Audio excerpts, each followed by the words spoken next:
A man intentionally drove a pickup truck into a crowd of revelers on Bourbon Street in New Orleans, French Quarter early on New Year's Day, killing at least 15 people and injuring dozens of others, officials said. A black ISIS flag was flying from the truck's rear bumper, and the attack is being investigated as an act of terrorism, the Federal Bureau of Investigation said. The man driving the vehicle has been identified as Shamsuddin Jabbar, 42, a U.S. citizen from Texas, the FBI said. In televised remarks Wednesday evening, President Biden said the FBI has determined that just hours before the attack, Jabbar posted videos to social media indicating that he was inspired by ISIS, expressing a desire to kill. The vehicle was an electric Ford pickup truck that appears to have been rented, the FBI said. Texas Lieutenant Governor Dan Patrick said on social media Jabbar rented the truck on December 30th, while living in the Houston area, before heading to New Orleans. FBI Special Agent Alethea Duncan said at a news conference Wednesday afternoon that investigators do not believe that Jabbar was solely responsible for the attack, and the FBI believes he may have had help carrying it out. Duncan said the FBI is looking at a range of suspects and does not want to rule anything out at this stage of the investigation. The FBI is also working to determine his potential affiliations or associations with terrorist associations. A person familiar with the investigation said that at this point, neither ISIS nor any other foreign terror organization has claimed responsibility for the attack. The attacker drove around barricades and up onto the sidewalk of Bourbon Street, New Orleans Police Department Superintendent and Kirkpatrick said, avoiding barriers that had been placed by police. Kirkpatrick said the man was trying to run over as many people as he could. We had a car there, we had barriers there, we had officers there, and he still got around, Kirkpatrick said. The man then exited the car and opened fire on officers, the FBI official said. He died after exchanging gunfire with 3 responding officers, the FBI said. He was struck by police fire and declared dead at the scene, the New Orleans Police Department said. 2 police officers were hit by gunfire but were in stable condition.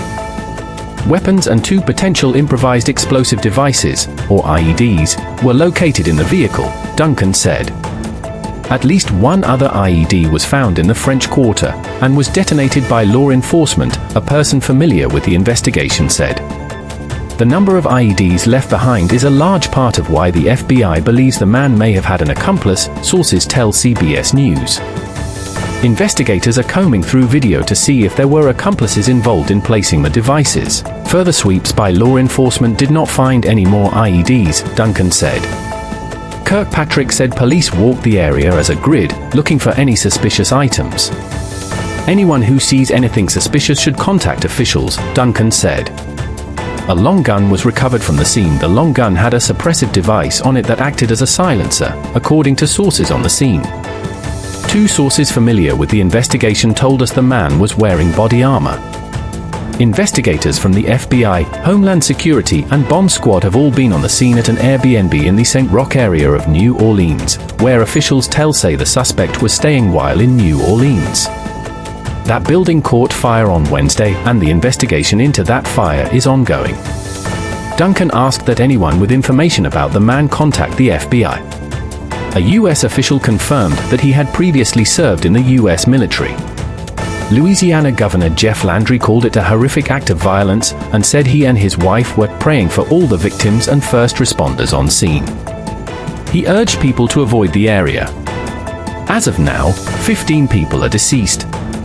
It will take several days to perform all autopsies. Once we complete the autopsies and talk with the next of kin, we will release the identifications of the victims, New Orleans coroner Dr. Dwight McKenna said in a statement. The popular tourist district was full of New Year's Day revelers at the time of the attack. Witnesses told our reporter that a white truck crashed into people on Bourbon Street at high speed, and the driver then started firing a weapon from inside the vehicle, with police returning fire. Weiss saw multiple people on the ground being treated for injuries near the intersection of Bourbon and Canal Streets. The city of New Orleans said in a statement posted online that 30 people were transported to area hospitals with injuries and 10 people were confirmed dead. Kirkpatrick later said that at least 35 people were hospitalized. He was hell-bent on creating the carnage and the damage that he did, Kirkpatrick said.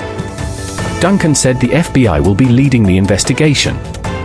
The Bureau of Alcohol, Tobacco, Firearms, and Explosives, the Justice Department's National Security Division, and the U.S. Attorney's Office for the Eastern District of Louisiana will work with the FBI and local officials to support the investigation, Attorney General Merrick Garland said.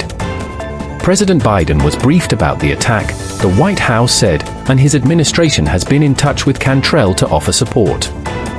Biden said in a statement he has directed his administration to ensure every resource is available as federal, state, and local law enforcement work assiduously to get to the bottom of what happened as quickly as possible and to ensure that there is no remaining threat of any kind.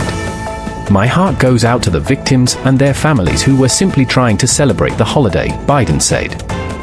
There is no justification for violence of any kind, and we will not tolerate any attack on any of our nation's communities. President-elect Donald Trump also acknowledged the attack in a post on Truth Social. Our hearts are with all of the innocent victims and their loved ones, including the brave officers of the New Orleans Police Department, Trump said, in part. Jim and Nicole Mora were in New Orleans visiting from Iowa and witnessed the incident. The couple told us that they had watched the city's fireworks display and were enjoying the New Year's Day atmosphere in the French Quarter when they heard crashing noises coming from down the street. They said they then saw a white truck slam through a barricade at a high rate of speed, followed by gunfire and police. The couple said the truck hit people about a block away from where they had been walking. Once the gunfire stopped, we stayed in the alcove until the gunfire stopped, came out into the street, and came across a lot of several people who had been hit. We wanted to see what we could do to help, Nicole Mora said. She said the couple found the victims had died. The Mora said the victims they saw had injuries from the truck impact, and they did not see any apparent gunshot wounds. They said they left the area once emergency responders started arriving. Don't forget to like and subscribe for more news.